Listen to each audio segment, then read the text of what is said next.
इस धरती पर रहना हर प्राणी के लिए आसान नहीं है। सर्दियों के दौरान आप और हम अक्सर मोटी मोटी जैकेट पहन लेते हैं, घर में हीटर का सहारा लेते हैं और सर्दियों में गर्मा गर्म खाने का लुत्फ उठाते हैं और रात होते ही अपने अपने कंबल और रजाई में घुस जाते हैं। लेकिन जानवरों के पास इस तरह का कोई भी साधन मौजूद नहीं होता है। ठंड से बचने के लिए जानवर एक खास तरह की प्रक्रिया का इस्तेमाल करते हैं जिसे हाइबरनेशन कहते हैं। आपने कभी न कभी हाइबरनेशन या फिर शीत निद्रा के बारे में जरूर सुना होगा। इस दौरान बहुत से जानवर लंबे समय के लिए नींद में चले जाते हैं, जैसे चमगादड़, सांप, भालू, मेंढक और भी कई प्रजातियां हैं जैसे कि गिलहरी और जंगली चूहे। इसी तरह के तमाम जानवर हैं जो ठंड से बचने के लिए हाइबरनेशन का सहारा लेते हैं। हाइबरनेशन के दौरान ये जानवर 3 से 4 महीने तक बिना कुछ खाए पिए जीवित रहते हैं। हाइबरनेशन के दौरान इन जानवरों के साथ क्या होता है, किस तरह से इनकी ये सारी प्रक्रिया होती है, यही आज की वीडियो में हम चर्चा करेंगे। बने रहिए वीडियो के अंत तक हमारे साथ। लेकिन उससे पहले अगर अभी तक आपने हमारे चैनल अनोखी दुनिया को सब्सक्राइब नहीं किया है तो जल्दी से कर लीजिए और साथ वाली घंटी को प्रेस करना बिल्कुल ना भूलें। सबसे पहले बात करते हैं कछुओं की। कछुओं में हाइबरनेशन का तरीका बेहद खास होता है।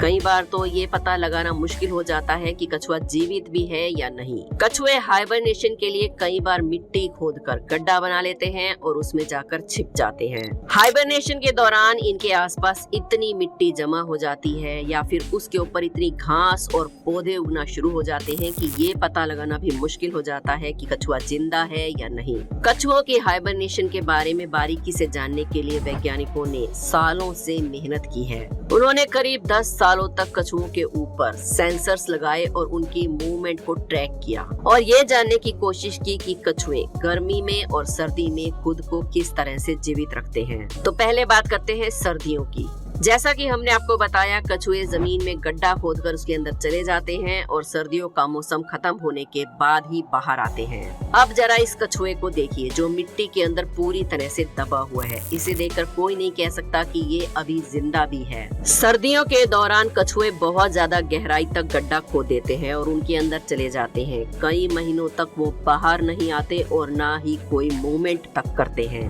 कोई भी मूवमेंट ना होने के कारण मिट्टी की सतह के ऊपर परत जमने लगती है। उनके आसपास मिट्टी इकट्ठा होना शुरू हो जाती है। लेकिन सर्दियों के बाद जब वो बाहर आने की कोशिश करते हैं तो उससे ज्यादा वो हिल नहीं पाते, जिसका एक कारण ये भी है कि कई दिनों तक खाना न मिलने के कारण उनके शरीर की एनर्जी कम हो गई होती है और दूसरा मिट्टी की परत इतनी मोटी हो चुकी होती है कि उनका हिलना मुश्किल हो जाता है। कई कछुए तो कोशिश करके हार जाते हैं, वो हिल नहीं पाते और अंत में वहीं पर मर जाते हैं। लेकिन कुछ कछुए संघर्ष करना पसंद करते हैं। वो मिट्टी के पहाड़ को ही अपनी पीठ पर लाद कर चलना शुरू कर देते हैं। कई बार तो इन कछुओं की पीठ पर मिट्टी का वजन उन कछुओं के कुल वजन से भी ज्यादा हो जाता है। लेकिन जैसा कि हमने कहा, प्रकृति सबके लिए समान है। प्रकृति में धरती पर सबके लिए जीना मुश्किल है। लेकिन एक सवाल है जो वैज्ञानिकों को हमेशा परेशान करता रहता है, वो ये कि हाइबरनेशन के दौरान कछुए सांस कैसे लेते हैं।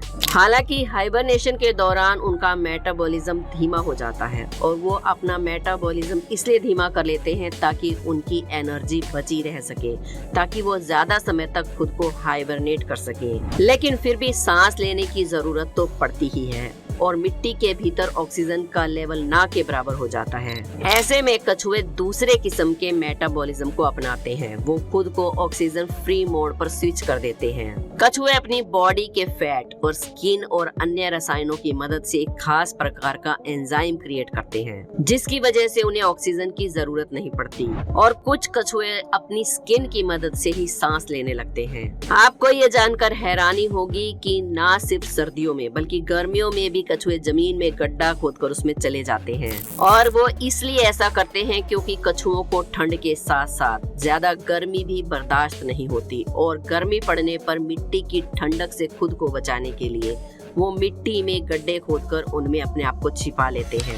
अब बात करते हैं मछलियों की कि मछलियां कैसे हाइबरनेट करती हैं। सर्दियों में जब पानी बर्फ में बदल जाता है तो पानी का ऑक्सीजन लेवल धीरे धीरे कम होने लगता है और ऑक्सीजन लेवल कम होने के कारण मछली मछलियाँ ऊपर की तरफ मूव करती हैं ताकि वो सांस ले सकें। लेकिन उन्हें ये नहीं पता होता कि ये उनके लिए और भी ज्यादा खतरनाक हो सकता है, क्योंकि जब बर्फ की मोटी चादर झील या समुद्र के ऊपर जम जाती है तो उसके साथ ही कई मछलियाँ भी उसके अंदर फ्रीज हो जाती हैं। ठंड में मछलियों का मेटाबॉलिज्म बहुत ही स्लो हो जाता है, उनमें सफोकेशन होने लगती है। बर्फ में जमने के कारण पानी का ऑक्सीजन लेवल धीरे धीरे कम होने लगता है और मछलियों का दम घुटने लगता है। यानी कि मछलियाँ गहराई में अगर सांस लेने जाती हैं तो भी वहाँ ऑक्सीजन लेवल कम होता है, और अगर वो ऊपर की तरफ सांस लेने के लिए आती हैं तो बर्फ में जमने का खतरा बना रहता है। लेकिन ये कुदरत है, इसके आगे मछली और इंसान सब बेबस है। वुड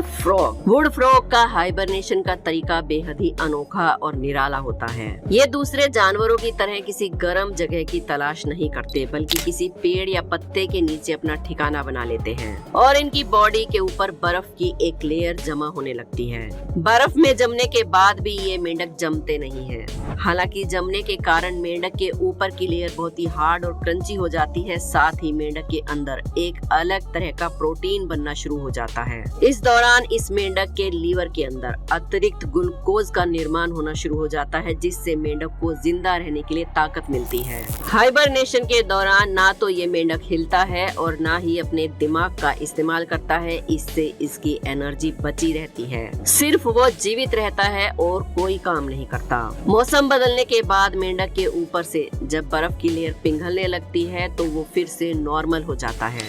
गिलहरी की गिनती भी सबसे लंबे समय तक हाइबरनेट करने वाले प्राणियों में गिनी जाती है। कुछ गिलहरियां तो 8 महीनों तक भी हाइबरनेशन पीरियड में रह सकती हैं। गिलहरियां ढेर सारे नट्स इकट्ठा कर लेती हैं और पेड़ के अंदर किसी बिल में छिप जाती हैं, जहां वो आराम से जमा किए हुए खाने को खाकर सर्दियां गुजार सके। हाइबरनेशन के दौरान गिलहरियों की हार्ट बीट 1 बीट पर 1 मिनट रह जाती है। गिलहरियां हाइबरनेशन पर जाने से पहले बहुत ज्यादा पानी पी लेती हैं, जिससे उनका खून पतला रहता है। कई बार गिलहरियों के साथ वैज्ञानिक एक्सपेरिमेंट भी कर चुके हैं। उन्हें एक बॉक्स में रखकर फ्रीज कर दिया जाता है। सेंसर्स की मदद से और कैमरों की मदद से गिलहरी पर निगरानी की जाती है। इन सब से वैज्ञानिक ये जानने की कोशिश करते हैं कि हाइबरनेशन के दौरान गिलहरी के शरीर में क्या परिवर्तन होते हैं। उसके शरीर की हलचल से कुछ भी पता नहीं चल पाता, क्योंकि उसका मेटाबॉलिज्म बहुत ही स्लो हो जाता है और दिमाग भी काम करना लगभग बंद कर देता है।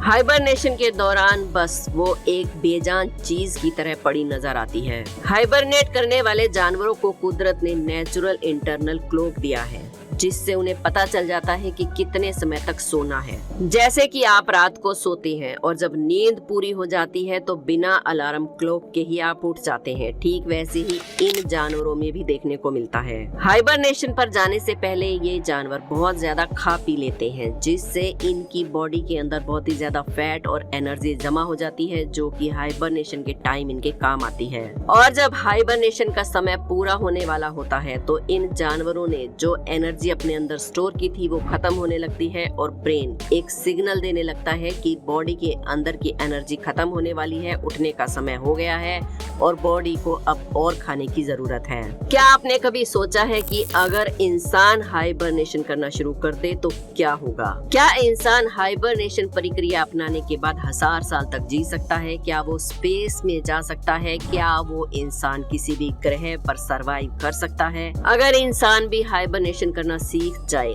तो फ्यूचर में क्या होगा? आपकी इस बारे में क्या राय है, हमें कमेंट्स में जरूर बताएं। वीडियो पसंद आई हो तो एक लाइक जरूर करें। हमारे चैनल अनोखी दुनिया को सब्सक्राइब करके बेल आइकन को प्रेस कर लें। मिलते हैं कल और वीडियो